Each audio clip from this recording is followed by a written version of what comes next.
Tens of thousands march in the streets for Paris Pride, an air of celebration, but also anxiety as a significant election looms.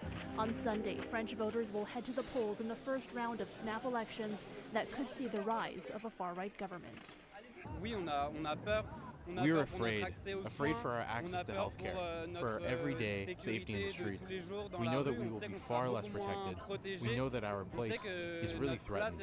French opinion polls suggest the anti-immigrant National Rally, or RN party, could dominate the next parliament and get the prime minister's job.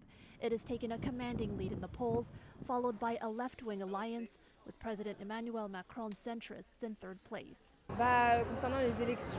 Concerning the elections, I think there will be more people mobilized against this cause, so more people will react, maybe.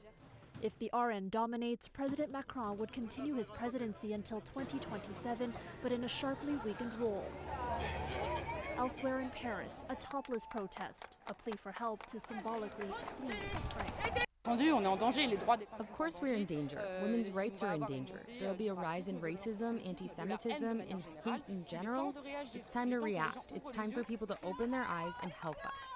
Voter turnout on Sunday is expected to be the highest in a quarter of a century, according to the polls. The overall vote will happen in 2 rounds, with the second set to take place on July 7th.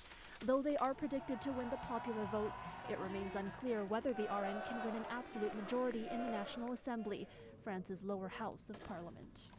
It's not only one election, it's 577 elections, because there are 577 constituencies in France. So it's very difficult to anticipate the relation between the percentage of people voting for one of those parties and the number of members of parliament they will have in the end.